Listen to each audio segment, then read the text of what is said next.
Di sini, di batas kota ini,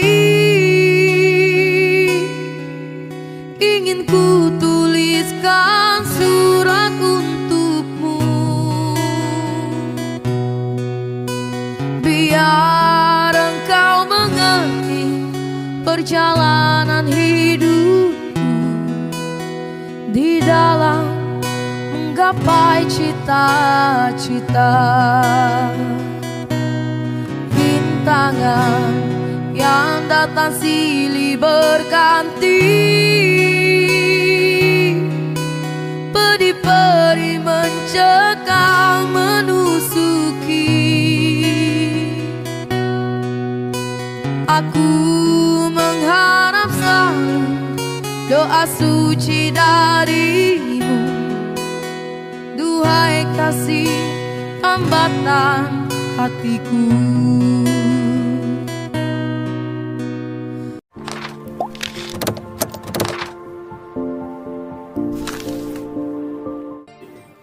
Assalamualaikum warahmatullahi wabarakatuh. Selamat berjumpa kembali dengan saya Agus, berbagi pengalaman untuk teman-teman pasien cuci darah. Jadi bagaimana cara kami membatasi minum air, mudah-mudahan bermanfaat.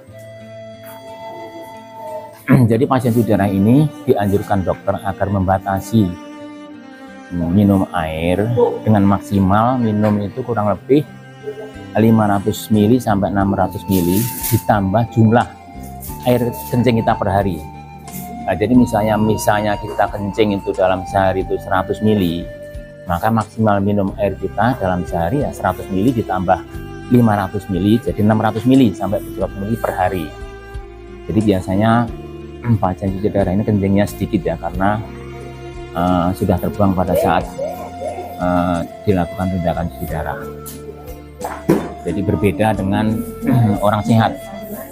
Kalau orang sehat harus minum banyak, makan buah-buahan yang banyak. Kalau pasien cuci darah ini sebaliknya, jadi dibatasi minum air maupun makan buah-buahan. Hal ini menjadi penting karena tujuannya adalah menjaga kenaikan berat badan sehingga cairan yang terbuang tidak banyak, maksimal 3 kilo. Ini sesuai dengan anjuran dokter. Dengan demikian maka kondisi badan akan mengalami stabil ya, tidak banyak mengalami keluhan kurang seperti itu. Jadi proses cuci darah ini kan, saya ulang sedikit ya, ini ada 2 selang ini. Jadi selang pertama ini out ini masuk ke mesin. Jadi darah kita ini di dalam mesin ini ada pemisahan antara darah dan cairan. Jadi cairan tadilah yang mengandung kreatin atau racun itu terbuang di mesin ini. Darah yang bersih masuk lagi ke selang yang kedua. Ini nanti sirkulasi seluruh tubuh kita. Jadi ternyata yang terbuang itu cairannya tidak hanya kreatin, tapi ada juga vitamin, protein, kalsium itu terbuang juga. Sehingga makanya dianjurkan dokter itu agar mengembalikan energi yang terbuang dengan cara makan yang mengandung nutrisi, minum vitamin, minum obat sesuai dengan yang diberikan oleh dokter. Makanya kalau kita selesai cuci darah biasanya lemas badan kita, kemudian energi kita terbuang. Itu oleh karena harus segera mengembalikan energi yang terbuang tadi. Jadi nah, yang jadi pertanyaan, berapa cairan yang terbuang tadi ya pada saat kita cuci darah? Jadi gini, pasien pemula, pasien awal cuci darah itu biasanya dilakukan observasi ya. Kalau saya dulu dilakukan observasi untuk menentukan berat badan kering gitu. Dulu saya masuk di sini dulu 65 kilo berat badan saya itu. Kemudian ditariklah pertama 2 kilo dulu, ya kan? Tarik 2 kilo. Pertemuan berikutnya tariklah 2,5 kilo.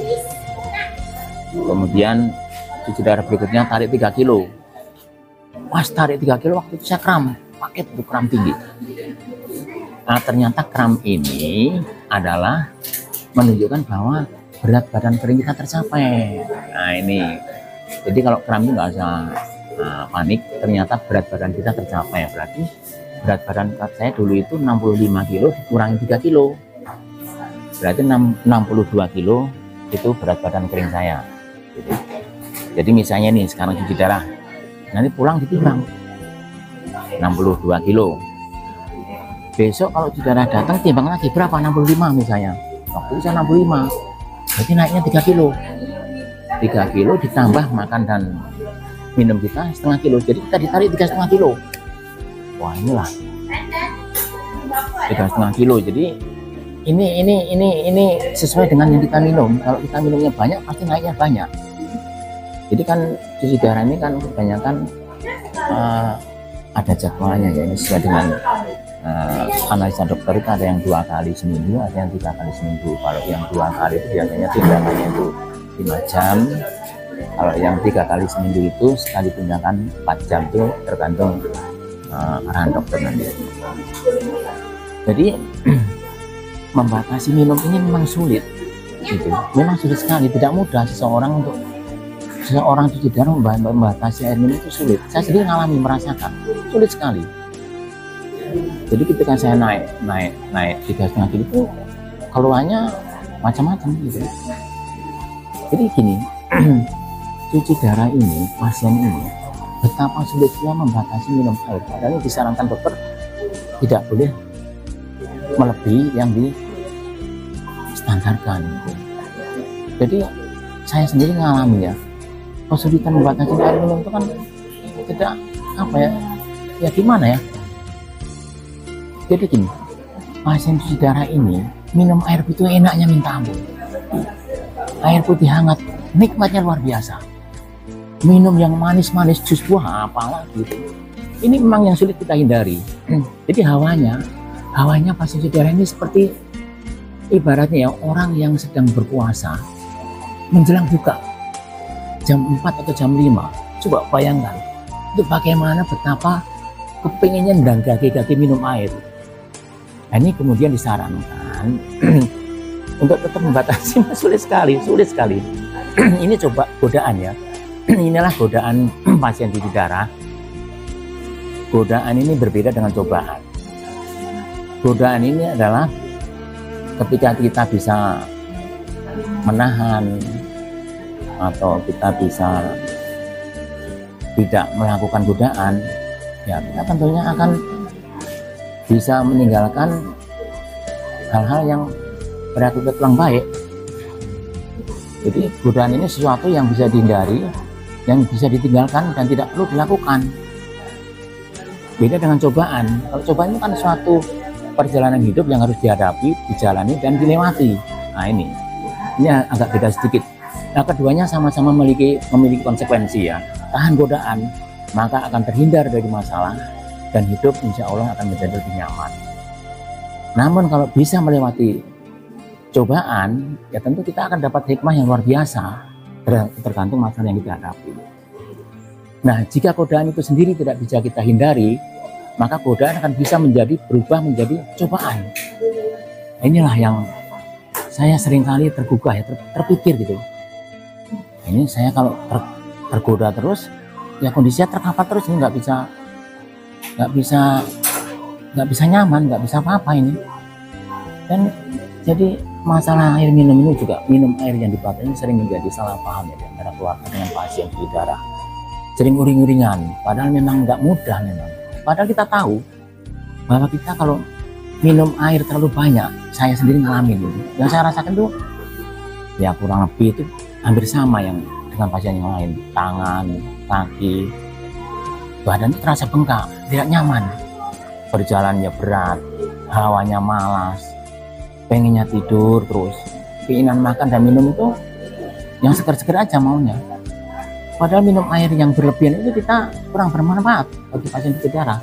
Apalagi jus, wah itu memicu kita untuk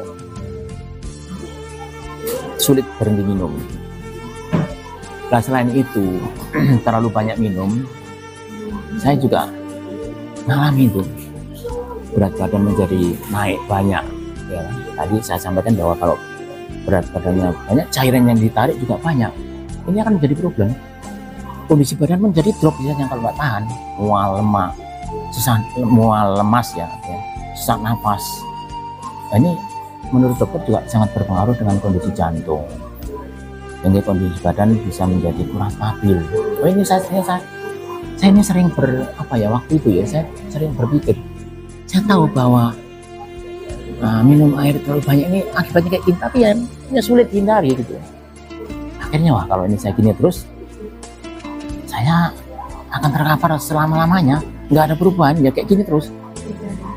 Nah, saya sedikit memaksa dengan cara apa ya supaya saya bisa membatasi minum. Saya pikir lagi dengan kesadaran saya harus membuat efek jerah pada diri saya sendiri, karena efeknya kan tadi banyak sekali. Kalau nggak saya mengadakan perubahan, saya akan terkapar terus. Akhirnya saya dengan cara agak sedikit memaksa itu.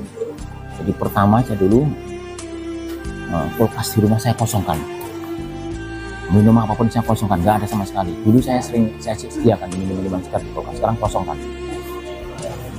Kemudian ketika makan itu saya minumnya sedikit aja itu. Jadi makan saya siapkan minum air putih dicangkir, itu pun nggak penuh, hanya sekitar 3/4. Saya sengaja itu makan saya siapkan air putih dicangkir 3/4. Mulai makan sampai selesai makan saya nggak mau minum, selesai makan baru minum, itu pun sedikit. Oh ini saya coba ini paling berapa seruput, saya pun nggak seruput, saya minum kopi itu. Kemudian ketika minum obat tadi air itu saya nggak habiskan, setelah setengah jam 1 jam sisanya air makan tadi saya minum obat juga, itu pun nggak saya habiskan juga, dan saya minumnya pun dengan cara tak seruput gitu. Akhirnya ini saya coba terus darah, saya naik badannya cuma 2,5 kilo. Nah ini lumayan nih, 2,5 kilo ditambah setengah kilo itu untuk makan dan minum, ditarik 3 kilo, masih berat juga ini.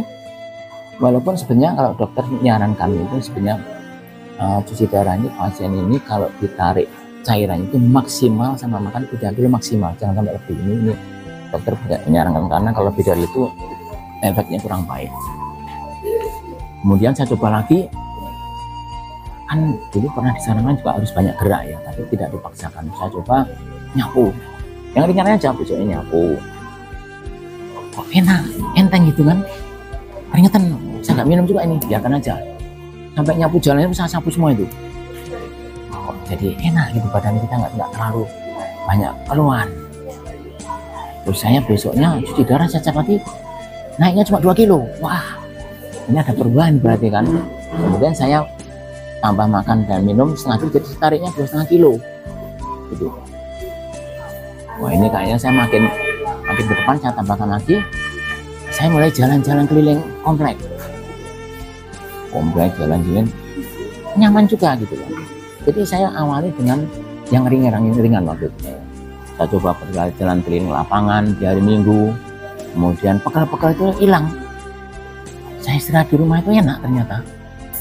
Wah itu akhirnya seterusnya menjadi kebiasaan gitu. Nah ternyata untuk membatasi minum ini harus sedikit dipaksakan. Ada cara-cara yang mungkin dari Bapak Ibu silakan, yang caranya seperti apa sih masing-masing ya, itu beda-beda saja. Kalau cara saya caranya seperti itu, dengan saya lakukan rutin sekarang menjadi kebiasaan, dan ternyata minum bagi pasien darah itu kalau banyak itu tidak begitu bermanfaat, justru membahayakan. Saya ngalami betul di waktu itu. Nah, setelah saya pelajari tadi, saya paksakan, jadi ketemu nyaman. Jadi sekarang nyaman. Ya saya udah paham. Ya kalau cuci darah ini hanya minum segini ini nanti paling habisnya separuh nih, nggak sampai habis nih separuh ini. Saya sengaja nggak siapkan minuman khusus. Misalnya minum air putih hangat di termos dulu ya, ternyata itu saya hilangkan semua. Jadi saya paksakan. Jadi demikian dari kami. Terima kasih, semoga bermanfaat. Assalamualaikum warahmatullahi wabarakatuh.